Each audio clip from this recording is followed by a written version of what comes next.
Shalom, jumpa lagi dengan seri Kelompok Sukacita. Saya akan memberkati saudara lewat firman Tuhan.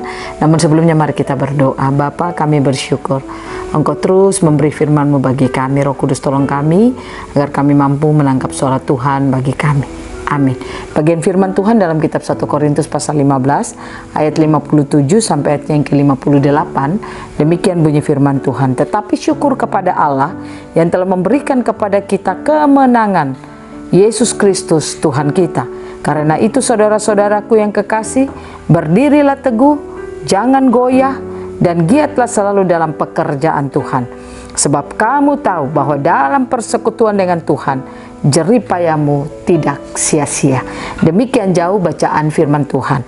Pencinta Klafos yang diberkati oleh Tuhan, perjalanan kehidupan kita lewat peristiwa kebangkitan Yesus adalah satu kehidupan yang membawa kemenangan bagi setiap kita. Saudara dan saya harus membangun kesadaran kita tentang apa yang Tuhan sudah kerjakan di dalam kehidupan kita. Kenapa banyak orang Kristen gagal dalam perjalanan hidupnya? Artinya dia tidak hidup berkemenangan, dia memiliki uang, tetapi kadang-kadang uang yang dia miliki dia tidak mampu hidup untuk menikmatinya dengan baik, tetapi malah itu terkadang menjadi petaka bagi hidupnya. Atau dia memiliki pekerjaan, tetapi terkadang pekerjaan yang dia tekuni itu tidak membawa sukacita baginya, malah membawa kehancuran bagi hidupnya. Atau sebaliknya, dia seorang pelayan, dia melayani, tetapi pelayanan yang dia lakukan tidak membawa sukacita baginya. Namun terkadang dia merasa hidupnya susah, hidupnya penuh dengan kekurangan dan lain sebagainya. Padahal kita tahu bahwa Allah yang kita sembah adalah Allah yang hidup, yang memberikan kemenangan bagi setiap kita. Nah, oleh karena itu kalau kita percaya akan apa yang telah dilakukan oleh Allah lewat kehidupan Yesus Kristus bagi kehidupan setiap kita, maka saya percaya kita akan mengalami kemenangan. Kita harus membangun kesadaran kita seperti yang dikatakan oleh firman Tuhan pada ayatnya yang ke-57 dikatakan, tetapi syukur kepada Allah yang telah memberikan kepada kita kemenangan oleh Yesus Kristus Tuhan kita. Artinya dikatakan kita harus bersyukur bahwa kemenangan telah kita miliki melalui kehidupan Yesus Kristus. Kalau kita tidak mengetahui hal itu, maka itu yang membuat kita tidak bisa hidup bersyukur, membuat kita tidak bisa hidup berkemenangan di dalam perjalanan hidup kita. Saya percaya Paulus tidak sekedar berkata, tetapi syukur kepada Allah yang telah memberikan kepada kita kemenangan oleh Yesus Kristus Tuhan kita.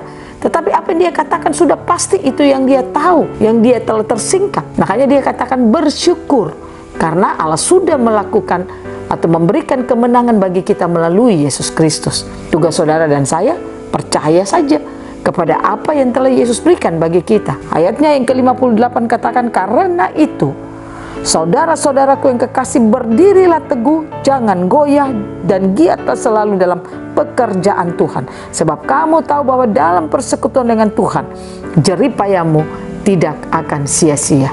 Karena kemenangan telah kita miliki, maka kita harus berdiri teguh. Berdiri teguh itu bukan berarti saudara berdiri begitu saja, tetapi dalam perjalanan hidupmu ada tantangan, ada persoalan, pastikan engkau bisa berdiri teguh. Karena apa? Kau tahu bahwa kemenangan itu telah kau miliki.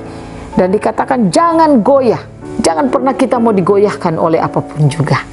Ada banyak orang bisa aktif dalam pelayanan, tapi dia mudah digoyahkan oleh apapun juga. Hari-hari ini ada banyak hal yang bisa menggoyahkan banyak orang. Pastikan kita bangun kesadaran kita akan kemenangan yang telah kita miliki lewat Yesus Kristus. Dan dikatakan giatlah selalu dalam pekerjaan Tuhan. Ini tidak berbicara soal melayani. Ada banyak orang melayani Tuhan tapi hidupnya stres juga. Ada banyak orang dia menjadi hamba Tuhan tapi hidupnya juga tidak berkemenangan. Jadi yang dimaksudkan di sini giatlah selalu dalam pekerjaan Tuhan. Itu berarti saudara dan saya harus tahu apa yang Tuhan sudah kerjakan dalam hidup kita. Apa yang sudah dia berikan bagi hidup kita lewat pekerjaan-pekerjaannya melalui Yesus Kristus yang dia berikan bagi kita.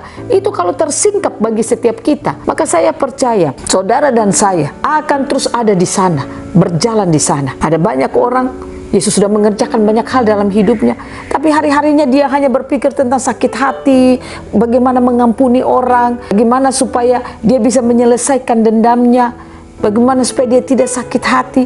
Saya katakan saudara, kalau Yesus sudah bangkit bagi kita, baru kita masih ada di hal-hal menyelesaikan internal konflik kita.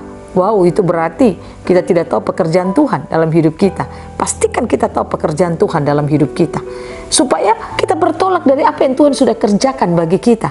Jadi sekali lagi dikatakan giat dalam pekerjaan Tuhan. Ini tidak bicara saudara aktif dalam pelayanan saudara sebagai seorang pelayan, tidak.